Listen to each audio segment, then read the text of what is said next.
प्यारे दर्शकों नमस्कार। तारीख है आज 27 फरवरी 2026, दिन शुक्रवार, हिंदी तिथि फाल्गुन माह शुक्ल पक्ष एकादशी। आइए नजर डालते हैं हमारे प्यारे राज्य हिमाचल प्रदेश की तमाम बड़ी खबरों पर। वीडियो शुरू करने से पहले कमेंट बॉक्स में जय हिंद लिखकर हमें सपोर्ट करें। तो चलिए शुरू करते हैं। सीएम सुक्खू 20 मार्च को पेश कर सकते हैं हिमाचल प्रदेश का बजट, क्या है भाग्य अंक का खेल। हिमाचल प्रदेश के मुख्यमंत्री सुखविंदर सिंह सुक्खू अब तक 17 तारीख को बजट पेश करते रहे हैं। उन्होंने पहला बजट 17 मार्च 2023 को पेश किया था, वहीं दूसरा बजट 17 फरवरी 2024 और तीसरा 17 फरवरी 2025 को पेश किया गया। इस बार मुख्यमंत्री राज्य का चौथा बजट 20 मार्च को पेश कर सकते हैं।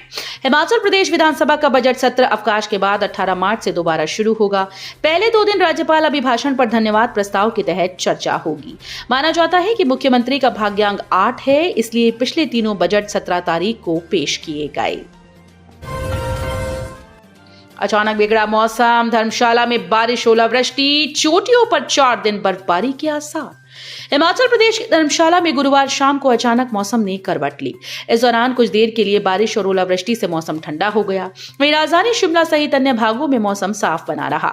मौसम विज्ञान केंद्र शिमला के अनुसार हिमाचल के ऊंचाई वाले क्षेत्रों में शुक्रवार और शनिवार को बारिश बर्फबारी के आसार है। पश्चिमी विक्षोभ की सक्रियता से किन्नौर, लाहौल स्पीति, चंबा और कुल्लू के मौसम में बदलाव आने का पूर्वानुमान है। प्रदेश के अन्य क्षेत्रों में 4 मार्च तक मौसम साफ रहेगा। विभाग के अनुसार प्रदेश के उच्च पर्वतीय क्षेत्रों में 27-28 फरवरी और 3-4 मार्च को बारिश और बर्फबारी की संभावना है।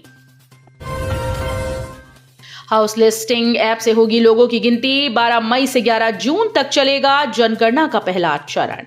हिमाचल में जनगणना 2027 हाउस लिस्टिंग मोबाइल ऐप से होगी। घर घर जानकारी एकत्रित करने वाले अधिकारी और कर्मचारी तथा पर्यवेक्षक इसी ऐप के जरिए जमीनी स्तर पर कार्य करेंगे। प्रदेश में 2 चरणों में जनगणना होगी और इसका पहला चरण 12 मई से 11 जून तक चलेगा और इस दौरान मकान सूचीकरण और मकानों की गणना के कार्य को किया जाएगा, जबकि दूसरा चरण की जनगणना फरवरी 2027 में होगी। वहीं हिमाचल के बर्फबारी प्रभावित क्षेत्रों में दूसरे चरण की जनगणना का काम इसी वर्ष सितंबर माह में करने का फैसला लिया गया है। जनगणना के कार्य को लेकर प्रदेश में युद्ध स्तर पर तैयारियां चल रही हैं। इस कड़ी में मास्टर ट्रेनर्स का 4 दिवसीय प्रशिक्षण कार्यक्रम भी चलाया जा रहा है। हिमाचल बिजली बोर्ड का बड़ा फैसला, स्मार्ट मीटर में गड़बड़ी लगे तो क्रॉस चेक के लिए लगवा सकेंगे दूसरा मीटर। हिमाचल प्रदेश बिजली बोर्ड ने दावा किया कि स्मार्ट मीटर विद्युत खपत मापने का सटीक व आधुनिक संयंत्र मात्र है। इस कारण से विद्युत उपभोक्ता के बिलों या टैरिफ पर कोई प्रभाव नहीं पड़ता। बोर्ड के सलाहकार अनुराग पराशर ने कहा कि पुराने मीटर्स को नए स्मार्ट मीटर में बदलने के दौरान कुछ मामलों में मानव त्रुटि के कारण बढ़ी हुई राशि के विद्युत बिल आ रहे हैं। इन विद्युत बिलों पर बोर्ड ने स्पष्ट किया कि अधिकतर मामलों में ये पाया जा रहा है कि बढ़े हुए विद्युत बिल त्रुटिपूर्ण मीटर रीडिंग या विद्युत बिलों को बनाने में कोताही के कुछ ही मामलों के कारण आ रहे हैं। किताबों के साथ अब रोबोट भी, नीनो बनेगा भविष्य की चुनौतियों का साथी। हिमाचल प्रदेश के सिरमौर जिले की राजकीय वरिष्ठ माध्यमिक पाठशाला भलाड़ भलौना में नीनो ह्यूमनॉइड रोबोट विद्यार्थियों का साथी बनेगा। रोबोट विद्यार्थियों भविष्य की चुनौतियों से निपटने के गुर सिखाएगा। ये रोबोट 2 संस्थाओं के सौजन्य से विद्यालय को प्रदान किया गया। नीनो एक मानव रूपी रोबोट है जिसे विशेष रूप से संवादात्मक शिक्षण के लिए डिजाइन किया गया है। इसके आगमन से विद्यालय क्षेत्र के उन चुनिंदा सरकारी शिक्षण संस्थानों में शामिल हो गया जहां विद्यार्थियों को आर्टिफिशियल इंटेलिजेंस और उन्नत रोबोटिक्स का व्यवहारिक अनुभव प्राप्त होगा। शिमला पुलिस विवाद पर सीएम सुक्खू ने डीजीपी से मांगी रिपोर्ट। हिमाचल में क्यों कमजोर पड़ा खुफिया नेटवर्क, दूसरी बार लगा चकमा। खुफिया एजेंसी की बड़ी चूक के कारण एआई समेत प्रदर्शन में शामिल 3 प्रदर्शनकारियों की गिरफ्तारी का मामला हिमाचल में प्रशासनिक विवाद का कारण बन गया। मामले की गंभीरता को देखते हुए वीरवार को मुख्यमंत्री ने सचिवालय में डीजीपी से पूरे घटनाक्रम की विस्तृत जानकारी ली। सरकार ने इस बात पर चिंता जताई कि बाहरी राज्य की पुलिस टीम प्रदेश के कई हिस्सों से गुजरती हुई रोहडू तक पहुंच गई, लेकिन खुफिया स्तर पर पूर्व इनपुट उपलब्ध नहीं था। सरकार ने भविष्य में ऐसी घटनाओं की पुनरावृत्ति रोकने के लिए सूचना तंत्र को मजबूत करने और बेहतर समन्वय के निर्देश दिए हैं। खेलो इंडिया विंटर गेम्स में हिमाचल का ऐतिहासिक प्रदर्शन, 14 मेडल जीतकर देश भर में पाया दूसरा स्थान। खेलो इंडिया विंटर गेम्स के चौथे संस्करण में हिमाचल प्रदेश की टीम ने ऐतिहासिक प्रदर्शन करते हुए कुल 14 पदक जीतकर देश भर में दूसरा स्थान हासिल किया।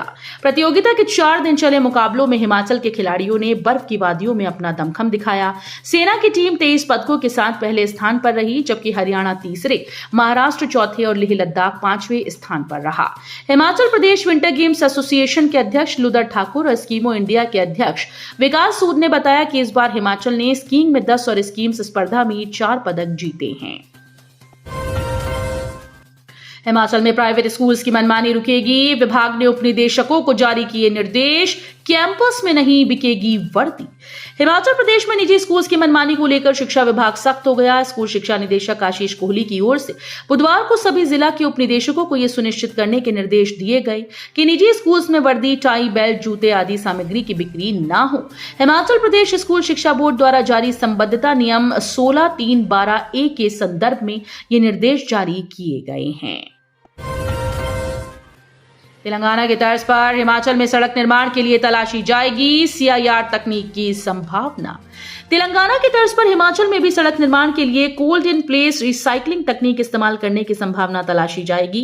हैदराबाद में गुरुवार को तेलंगाना के मुख्यमंत्री रेवंत रेड्डी से शिष्टाचार भेंट के दौरान लोक निर्माण मंत्री विक्रमादित्य सिंह ने हिमाचल और हैदराबाद में नई परियोजनाओं पर चर्चा के बाद ये जानकारी दी।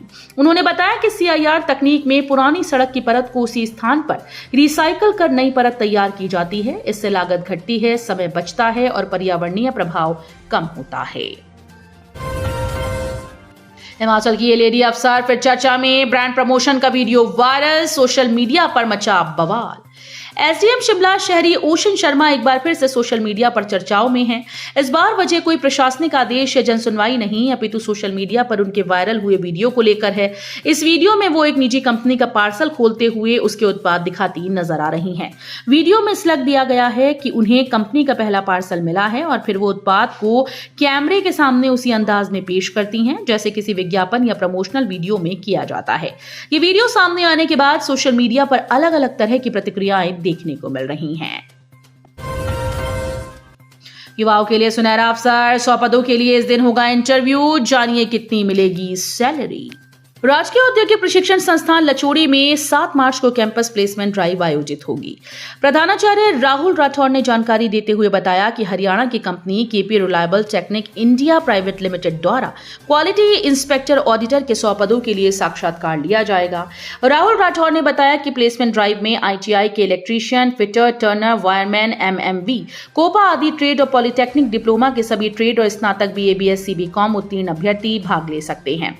उन्होंने बताया कि चयनित अभ्यर्थियों को योग्यता के अनुसार 14,451 से 18,975 प्रति माह सीटीसी प्रदान किया जाएगा। 10 दिन पहले जेल से छूटा फिर बांटने लगा मौत। पुलिस ने 6.62 ग्राम चिट्टे के साथ धरा कुख्यात तस्कर। बिलासपुर जिले के भराड़ी पुलिस थाने क्षेत्र के अंतर्गत कुहादड़ा गांव में पुलिस ने एक व्यक्ति को 6.62 ग्राम चिट्टे के साथ गिरफ्तार किया। जानकारी के अनुसार भराड़ी थाने की पुलिस टीम गश्त के दौरान इस बीच पुलिस को गुप्त सूचना मिली कि कुहादड़ा में एक व्यक्ति अपने घर से चिट्टा बेचने का काम कर रहा है। सूचना मिलते ही पुलिस टीम ने तुरंत जाल बिछाया, आरोपी के घर पर दबिश दी। तलाशी लेने पर आरोपी के कब्जे से 6.62 ग्राम चिट्टा बरामद हुआ, जिसके बाद उसे मौके से गिरफ्तार कर लिया गया। देरा धर्मशाला सड़क पर बस से टकराई बाइक, युवक की मौत, युवती हुई घायल। देरा धर्मशाला रोड पर देरा के एलआईसी चौक के निकट वीरवार दोपहर को एक सड़क हादसे में बाइक सवार युवक की मौके पर मौत हो गई। बाइक पर पीछे बैठी युवती गंभीर रूप से घायल हुई। हादसा दोपहर करीब 2:30 बजे कोटैल के समीप पेश आया। बाइक और तीर्थ यात्रियों से भरी बस की आमने सामने जोरदार भिड़ंत हो गई। मृतक युवक की पहचान परागपुर के बड़ी निवासी अभी 22 वर्षीय पुत्र अजय कुमार के रूप में हुई। तो ये थी आज की फटाफट खबरें। हम मिलेंगे अगले बुलेटिन में, तब तक के लिए धन्यवाद। जय हिंद।